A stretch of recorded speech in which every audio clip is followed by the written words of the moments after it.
Hi, I'm Chris Lee, and this is Virtually Speaking. Joining us today is Tim Sanders, a former Chief Solutions Officer at Yahoo and the current Vice President of Customer Insights at Upwork. Tim is an award-winning best-selling author of 5 books, including The Likeability Factor and the New York Times bestseller Love is the Killer App: How to Win Business and Influence Friends. His publications have over 1 million copies in print worldwide. He was an early stage member of Mark Cuban's Broadcast.com, which had the largest opening day gain in IPO history. Then he went to Yahoo when they acquired Cuban's company for almost $6 billion. And after being their chief solutions officer, he was later Yahoo's leadership coach. Tim has served on advisory boards for several other startups, including the social reading website Goodreads, which was purchased by Amazon in 2014.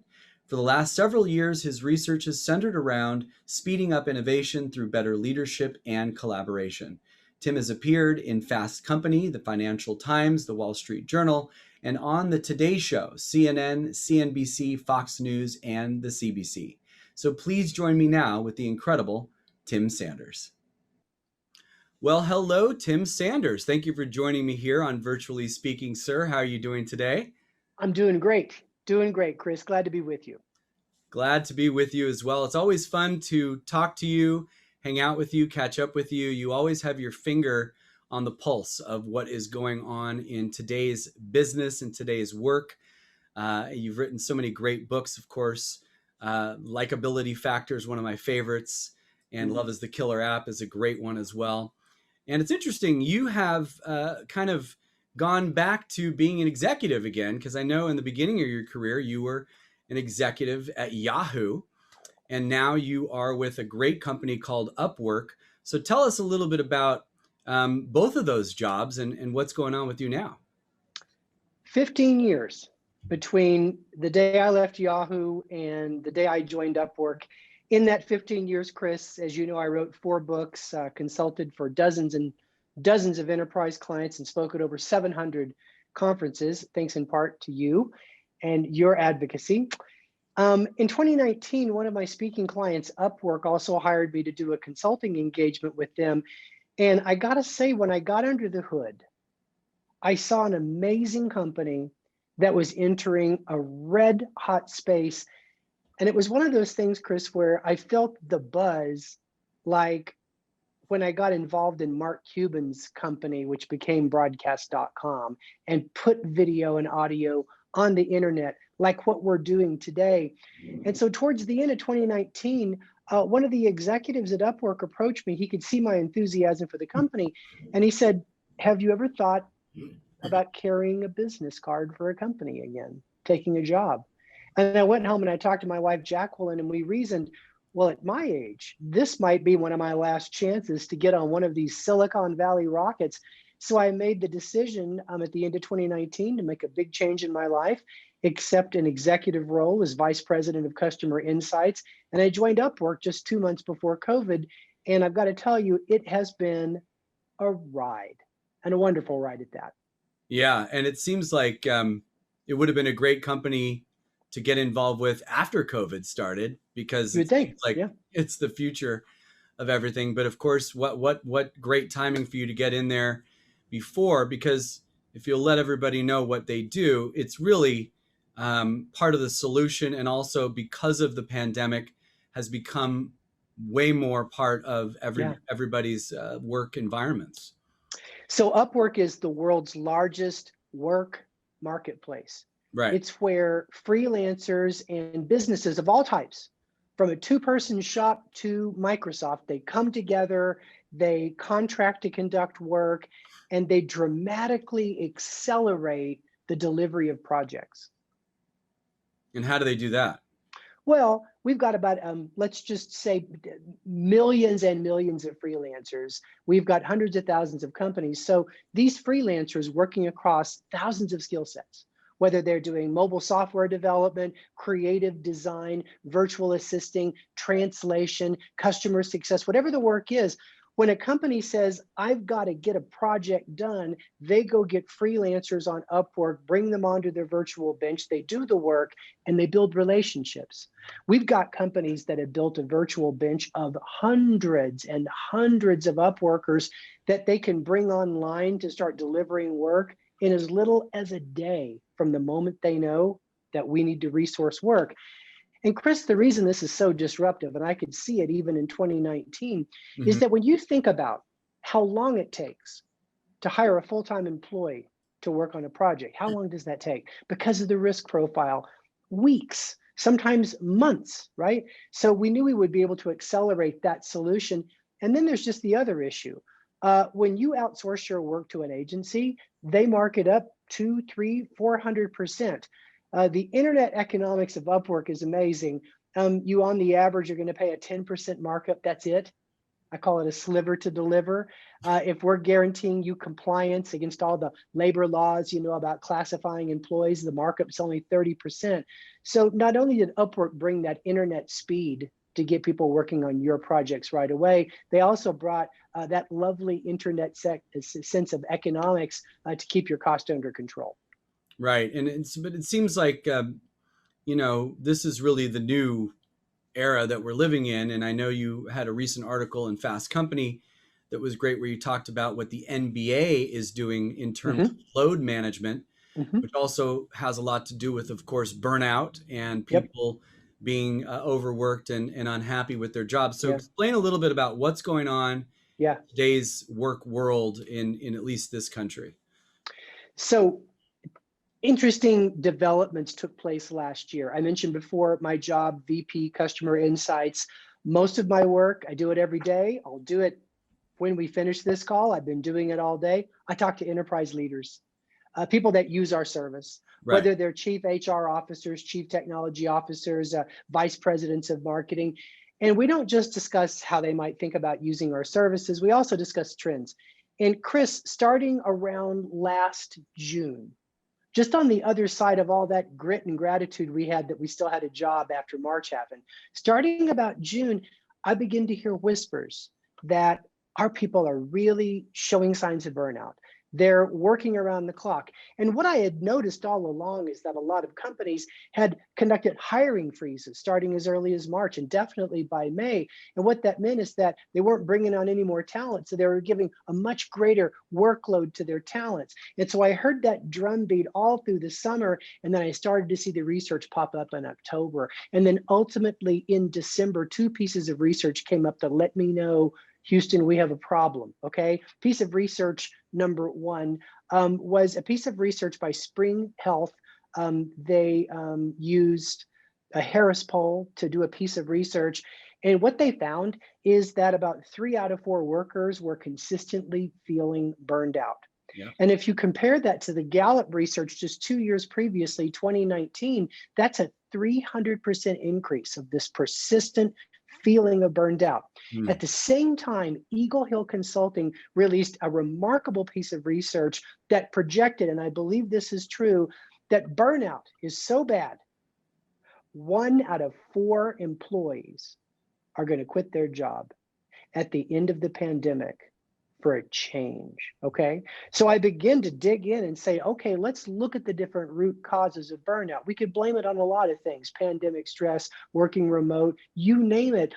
But this company called Mequilibrium, they study resilience and they use artificial intelligence to do that. Hmm. They found that the leading cause of burnout is increased workload. In fact, what they found is that when you put more workload on a person, you increase their stress by 400% and you double the chance that they will become burned out.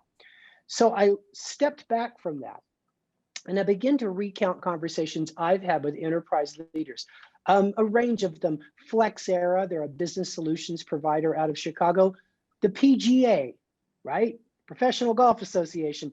What they've both been doing is they've both been using Upwork freelancers as a load management solution. What Uh, I mean is they were giving their full-time team members a pass to right. hire freelancers to offload certain parts of their job so they could just focus on their core work, relieve themselves a little bit mentally, and come back stronger. And I begin to see that trend that different companies are looking for load management solutions. Some companies use days off. So they might say, we're going to take Friday off and the next Monday off. They might say, we're going to take 2 more days a week off.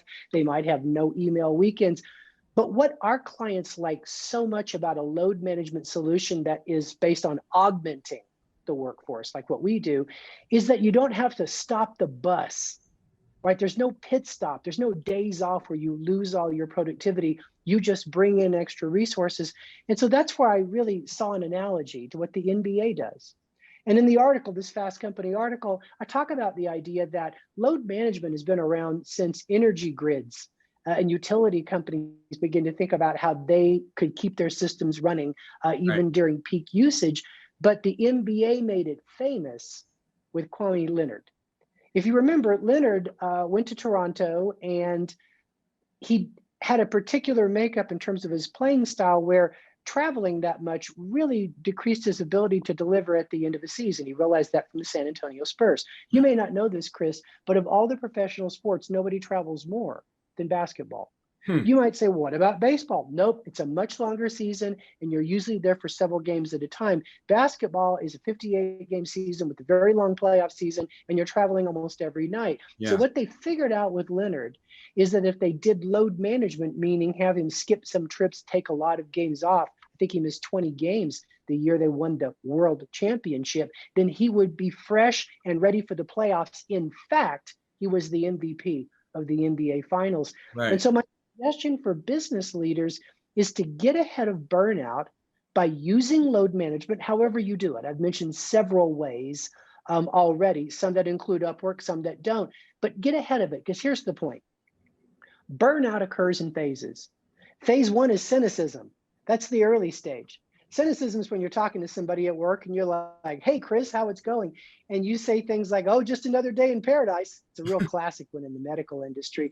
That means you're becoming a little cynical about your work situation. Right. Because burnout's when you have a bad relationship with your job. It's not balanced. So phase 1 is cynicism. Phase 2 is detachment. That's where you're just not as personally engaged as you used to be. You don't seem to care about the outcomes like you used to be, and you definitely don't associate yourself so much with your job or your company. So that's phase 2. And you're pretty close to the no going back at this point. Right. Phase 3 is the feeling that you are no longer effective. They call that the crisis of self-efficacy. Because when you get to that third phase, you just feel like you have nothing left to give. You feel like that your work is just fallen off a cliff. You begin to realize that you've been detached and cynical, and you don't even feel like a good member of the team. Here's the point, Chris. When people get to phase 3, there's nothing you can do but ride it out, and they're usually going to leave you. So all of these burnout articles I read where they say, have a talk with your employees about mental health. That's all about addressing phase 3. That's not the way to win. Great leaders win through design thinking. Steve Jobs described design thinking as the constant act of problem solving. I think of it as getting ahead of problems with design solutions. That's where load management becomes an elegant way for companies to stay ahead of burnout now and during every crisis. Because this isn't the first time we've seen a surge in burnout. We saw a huge surge in burnout in 2003 and 2004 in the tech industry after the dot-com crash. We saw massive burnout in 2009 and 2010 after the Great Recession. So if you miss the boat this time, be ready for the next crisis. Use load management just on the other side of that valley of despair, and you'll keep your team happy, engaged, your work will be better, and you won't have to replace 25% of your workforce on the other side. Right. Amazing. And great research and great information. And it really reminds me of Love is the Killer app. I mean, it really reminds me of, which was one of your major bestsellers.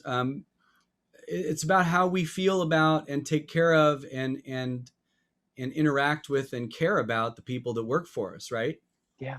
The thing that you'll always remember at the end of your life is not all the money that you made and all the awards that you won. It's going to be the relationships you have with people. Right. and your feeling of significance because you cared about them as a human being, you took care of them. And love is the killer app, which is really about professional success, right? Mm-hmm. You find success in your life by loving and caring about the people that you do business with, your colleagues, your customers, your supply partners, all of them. And when I talk about love in that context, what I mean is that you are committed to the growth of the other person. Everything you do is to promote their growth, their feelings of success. In some sense, you also want to promote their sense of contentment and happiness. But fundamentally, Chris, business love is about promoting growth. That's why it's important to be a mentor. That's why it's important, especially during times like we've been going through, to demonstrate empathy, the willingness to take other people's perspective. And sometimes that's why it's important to give tough love. That's right, candid feedback. I was just on a call earlier today talking to a new friend of mine about the importance of giving candid feedback, but remembering that you have to be intentional. When you give the feedback, you're trying to promote the growth mindset in the other person, not the scarcity survival mindset. Because you can give feedback effectively, or you can give feedback to scare them into submission. Right. Again, if your intent is to promote growth in the other people, you can tell them when they failed and you can give them a way out, but you want to make sure that you're always moving that person's mind forward. Mm-hmm. Why do you think it is that so many companies miss this and are not focused on their people, and they're just really almost seemingly not caring about their people and putting in positions where they're going to lose? Is it strictly just the bottom line? This is we cut a couple people out, we put people on furlough, and now you've just got to do more work? Is that just it's just a money mentality? Is that simply what it is? There's myths, there's measurement, and there's men. I can break them all down for you one at a time. Let's first talk about men. Well, here's what I mean. Um, there's something in a macho way of seeing the world that thinks that you are being weak when you care about people in a business context. It's just business. I'm sure you've heard that phrase. There's just a lack of that oxytocin, that release that causes you to want to bond. And I find that in my personal experience, the greatest leaders that I've ever worked with have always been women. And I just find they have a more natural sense of valuing nurturing, valuing connection, understanding that bonding is a part of our growth experience. So that's a piece of the puzzle. And as I've worked with companies like Cisco, I know you've worked with Cisco too. John Chambers back in the day really got what I'm just talking about, and he infused a very diverse culture with a very high representation of women in management, and it changed Cisco from a service standpoint. So that's the first piece of it. And that's just my opinion. But let's talk about some real numbers here. Measurement. What we know from researching companies is that which the leaders measure is multiplied. So if all we measure are numbers, then all we care about are numbers, right? So the problem with growing other people and loving people and caring about people is until pretty much the advent of people like Marcus Buckingham and the Buckingham organization, no one really measured any of these types of things. But now we can measure strengths, and we can measure a person's growth. We can measure their happiness. We can measure how productive that makes them, how engaged that makes them, how likely they are to recommend us as an employer, and what that means to our cost of recruitment. So as the measurement numbers have changed, it's now easier for you to justify saying, work is the most personal thing many of us do in our life. So that's the second issue. And the last issue is just the myth. And that's the myth that to love and care about an employee is to give in and let them get their way, and to be soft, and never to tell them bad news, and never to let anybody go, etc. That's just a myth. And it gets down to the fact that we just misunderstand what love means. And one of the things I talk about in the book is that early on in my life, I read this wonderful book by philosopher Eric Fromm. That's Fromm with two M's. And the book is called On Caring. And what he talked about was love, like in the personal sense, like love that we would have for each other as friends, or the kind of love you have for your partner or your family members. Eric Fromm defined love in a personal sense as to selflessly give to the other. Okay. Yeah. And that's what personal love means. So there's a myth that there's only one kind of love, and it's selfless. And that's just not true. So what I learned, not just in my own experience, but in the experience of talking to a lot of business people over my career, including tough old love cats like Herb Kelleher at Southwest Airlines, Meg Whitmire, a variety of other people. And what I learned is that some of the strongest people you've ever met have learned to care very deeply about their own employees and partners. Jim Senegal at Costco once corrected me and said, never refer to them as a vendor, they're partners, they're people.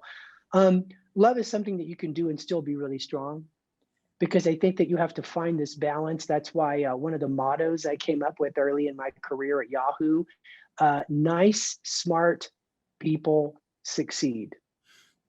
Not nice people succeed, not smart people succeed, nice, smart people succeed. So when I've had conversations with people and they say, well, Tim, every time I try to show the love, people take advantage of me, I say, you have to work on your technique.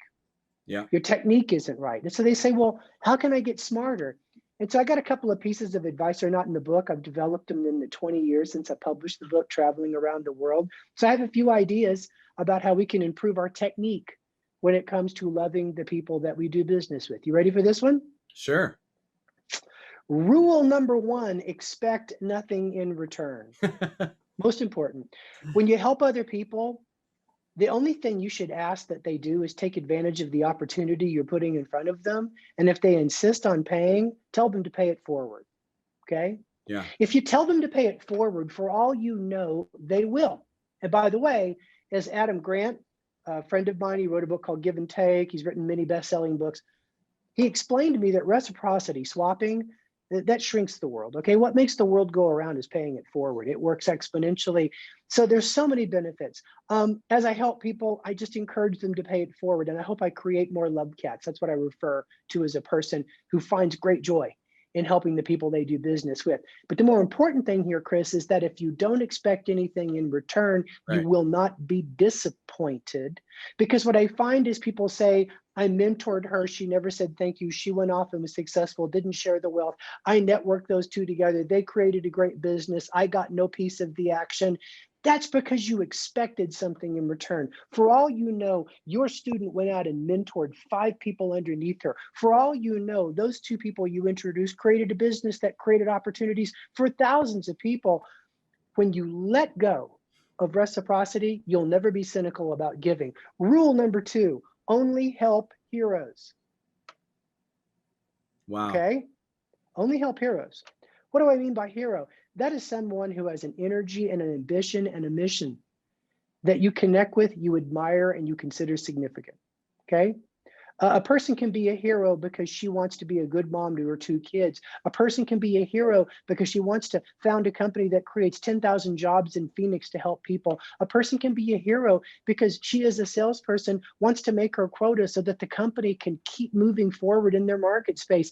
They all have the types of admirable ambition qualities.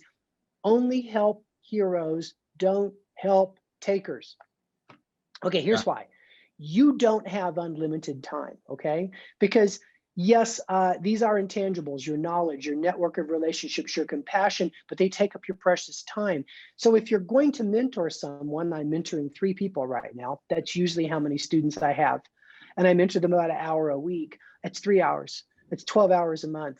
I wanna make sure that I'm mentoring someone who's gonna take the gift for the next stage of their journey, because that's what mentorship comes from, right? The Odyssey, Homer's Odyssey. Remember, Athena shapeshifts into the mentor to give the hero a gift of knowledge, just like Karate Kid, just like Star Wars with Luke. So that's what you want to think of. If I'm going to mentor somebody, if I'm going to make a network connection for somebody, if I'm going to take somebody under my wing and give them the encouragement they need, I want to believe that they deserve it and that they're heroic, okay? I don't screen them whether they can be any good for me, whether that's a feather in my cap. I screen them instead for their intention. The problem with takers is this. The takers think having a mentor or getting networked is a shortcut. And those are the people that actually create an unfair world that we do business in today. And so I find that it's very easy for you to talk to someone, not only about their ambitions to qualify them as a hero, but to understand what they're doing, to share what they have with other people. I always love to take a potential mentee and ask her the question, talk to me about somebody that you took under your wing, you showed them the ropes, how did it make you feel, and how much time did it take? And it's a trick question. It's like asking someone, what's the last book you read? You really don't care what book it is. What do you care about? That they read. So that's rule number 2 if you want to improve your technique. And here's the final thing. Be sensitive about matching either people to people or insights to people. That's the last thing, is just be a good matchmaker. And here's what I mean by this. You want to be very sensitive if you're sharing your network with someone, that who you're introducing them to is a good fit for them.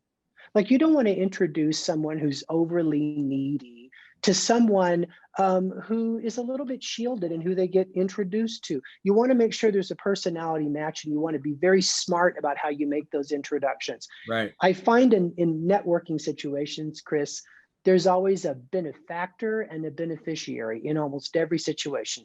They're almost never actual peers.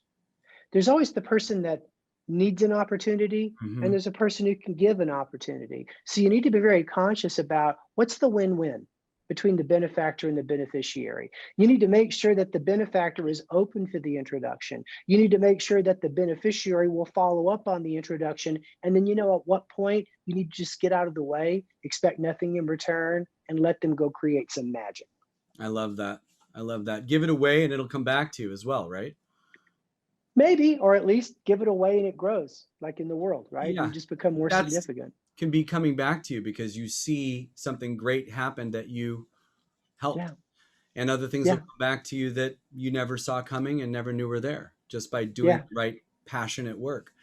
Right. All of this that we're talking about reminds me that in other discussions, and I have clients who are looking at this topic, that the world is changing. We've been talking about all of that this whole conversation, but changing in a way where it seems like the consumer and also we're talking about the employees are really getting empowered. This Yeah. is maybe a more empowering time for human beings maybe than ever, because Yeah. causes and inaction and things that should have been done a long time ago are being looked at and stood up for. So what's your take on the empowerment world we live in now? I think that it's evident that companies need to think about their employees, but also about their consumers more than ever.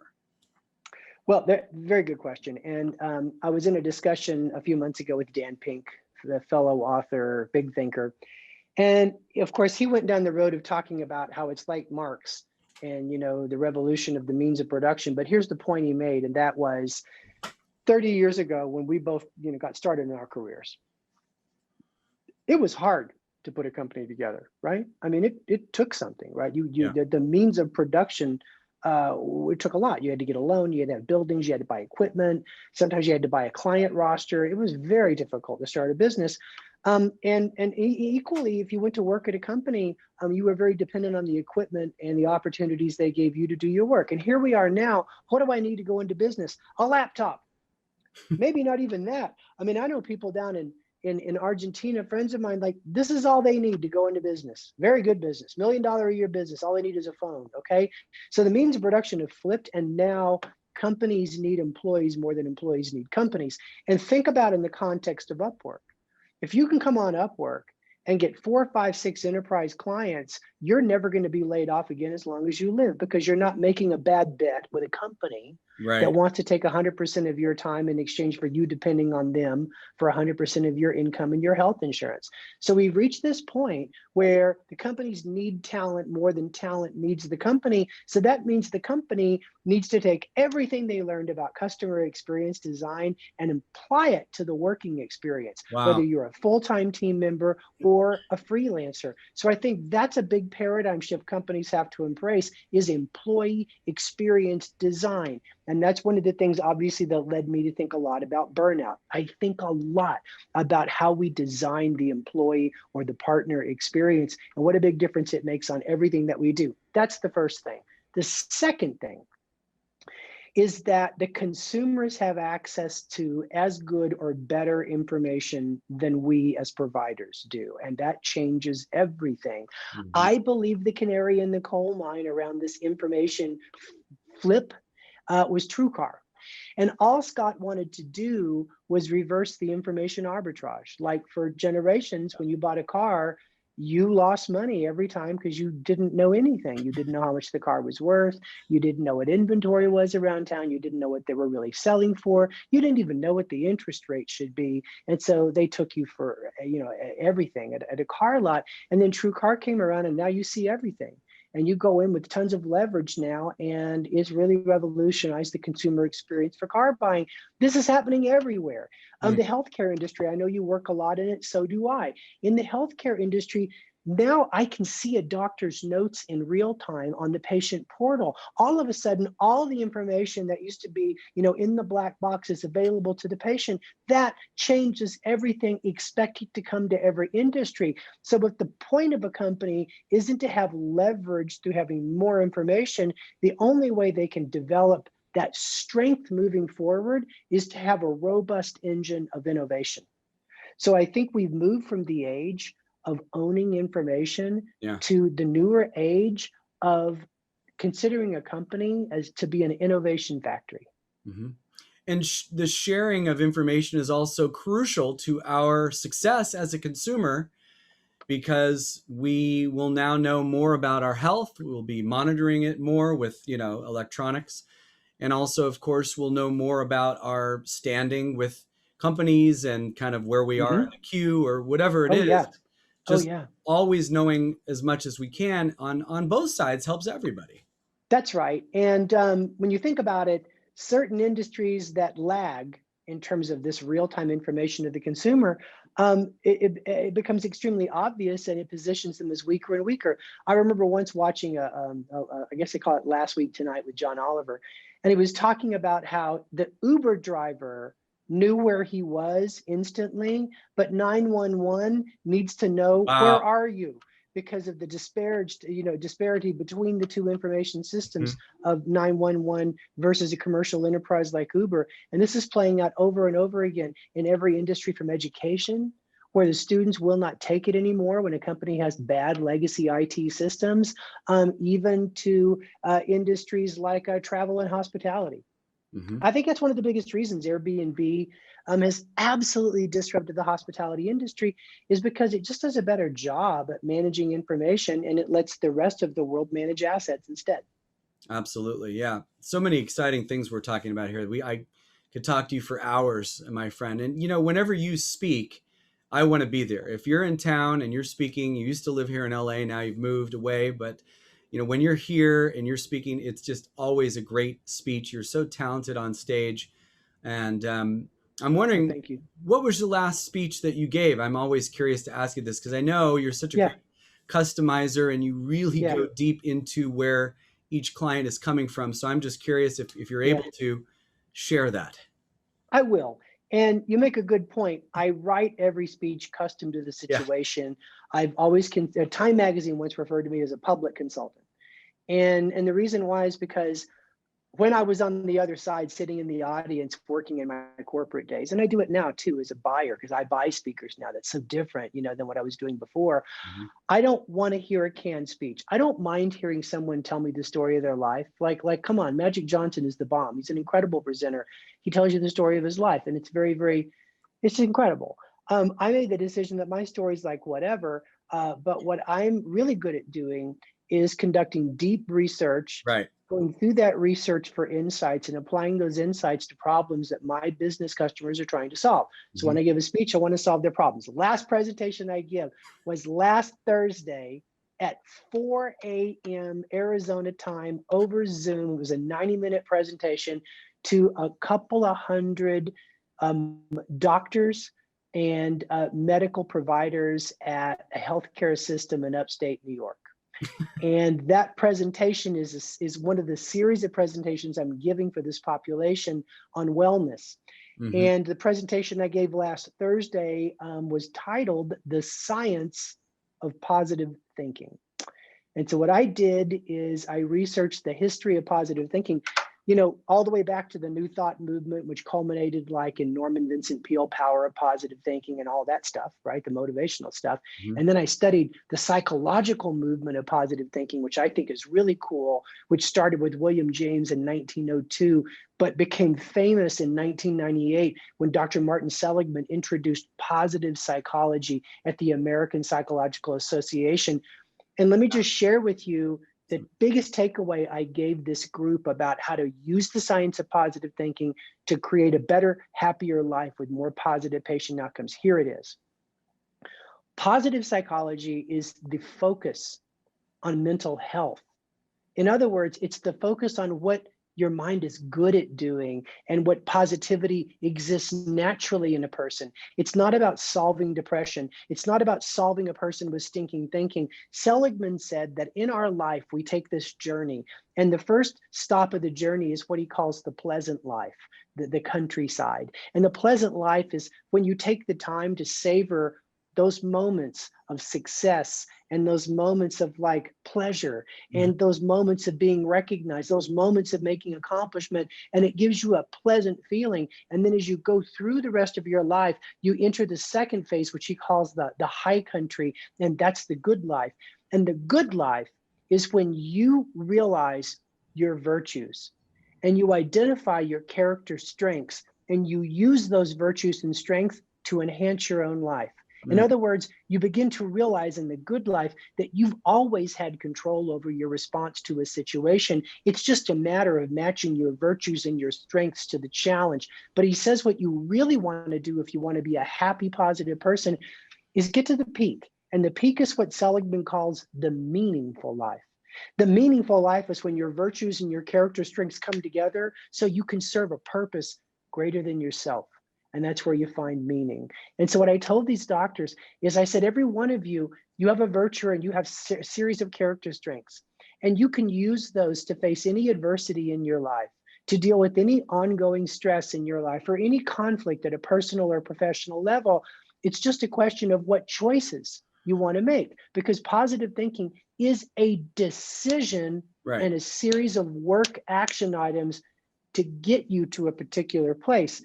And then I shared with them, and I'll share this with you, that, I've been going through a real health scare for the last few years, which culminated in a heart procedure just 2 weeks ago that Wow. had complications. And I've got to go have another heart surgery just next week. And that's why we're doing this interview now, to get this thing on the books. And, I struggle with it because it's a lot of adversity. It can cause you to be very down. It can cause you to be very fearful. But one day in the shower, because ideas come to you right in the shower, Yeah. everything Seligman wrote about hit me. And I said, I have a virtue of gratitude. It's like something that's like part of me. You know that about me. It's like I give gratitude every day. I live in the abundance mindset. So I said, that's a virtue of mine. I can be grateful that they caught this in time. I Yeah. can be grateful that I have insurance so I can actually go back in 3 weeks and have another procedure. And so I let gratitude fill me. But I said, what are my character strengths? And my character strengths are courage in the face of adversity. It's something I've been doing since I was abandoned as a kid at the age of 4. And so when I realized that I had that virtue and I had that strength, it really erased much of the negative thinking that was causing me to just really be freaked out about this situation. And so now, Chris, what I'm committed to do is to use this experience that I'm going through to counsel other people, other fraidy cats that I meet in the future, to do the right thing for their body, to do the right thing for their families, and not to fear surgery or not to fear something invasive like having your heart worked on. And that's where I really want to take everything I'm learning now in my personal situation and apply that to some purpose greater than myself. And so I'm really trying to live the exact lecture that I gave these doctors and providers. And it's quite personal to me at this point. Wow. And it's beautiful. And again, Love Cat and Love is the Killer app and the Likeability Factor are really all about you. And it really is about, in this case, you replaced fear with love, which is what they Mhm. say to do, which is That's the right. most important thing you can do. And Yeah. talk about those doctors, they are really experiencing what we started off this Mm. conversation with, more than probably most other industries, of burnout Yeah. and stress. Oh, So oh yeah. what an important speech Yeah. that must have been for them. Well, Tim, all I can say to you is, again, every time I talk to you, it's absolutely a pleasure. God bless you. I'm sure you're going to be absolutely fine. And I just am so excited to have had you on. I've been waiting for this, and it's just my pleasure to have you. And thank you so much. My pleasure too, Chris. Keep doing great work. Always exciting talking to you. Thank you, man. I'll talk to you soon.